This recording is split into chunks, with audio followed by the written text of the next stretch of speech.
Hello there. Today I'm taking a look at a wine from Italy, from one of Italy's leading wine producers, Gaja. Angelo Gaja made his reputation working in Barbaresco, some of the most revolutionary modern Barbarescos. However, more recently, in 1996, he started the Karmakanda estate in Bulgaria, so down near places like Ornellaia. And this particular wine is predominantly Merlot. It's a Merlot Syrah and Sangiovese blend called Promis, and this is the 2020 vintage of that.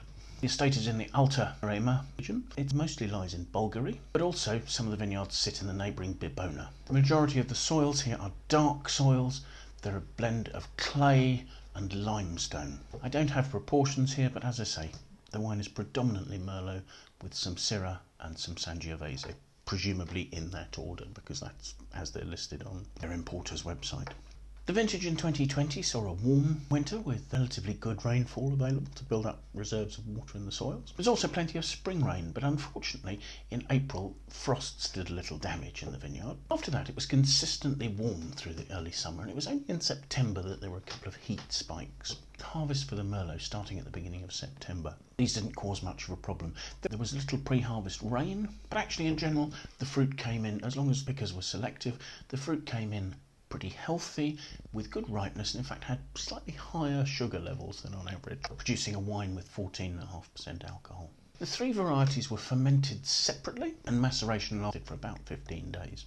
Aging went on for 12 months in oak. The type of oak is not specified, or its age. I would assume close grain French oak, and I would assume with a percentage of that being new, given that that has been Gaja's approach with other wines, but we'll see if that bears out with the taste of the wine. As I say, there's nothing in the notes that details that. Following aging in barrel, the wine was blended, and once in bottle was aged for several more months just to allow it to unify and to settle down in bottle. So really quite straightforward winemaking. Let's see what we make of the wine. It's a lovely deep dark colour actually. It's got a vibrant sort of purple rim to a black ruby colour. It's not quite opaque, but you know, there's a real depth to the quite dark coloration.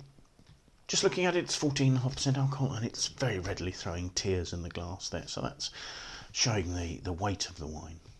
So let's see what we make of the aromas, shall we? The aromas are quite classic, but they're also rich. There's a deep, dark, ripe red plum note. That seems to be being followed by cedary notes, perhaps touches of sweet spice, a little bit of cinnamon. Coming from oak, touches of vanilla. It's quite a sort of an attractive, perfumed, clean oak. So let's taste, shall we?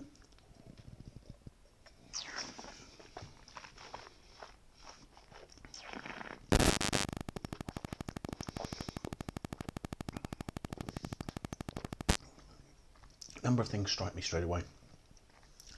The density of this wine. It's rich, deep, and chocolatey.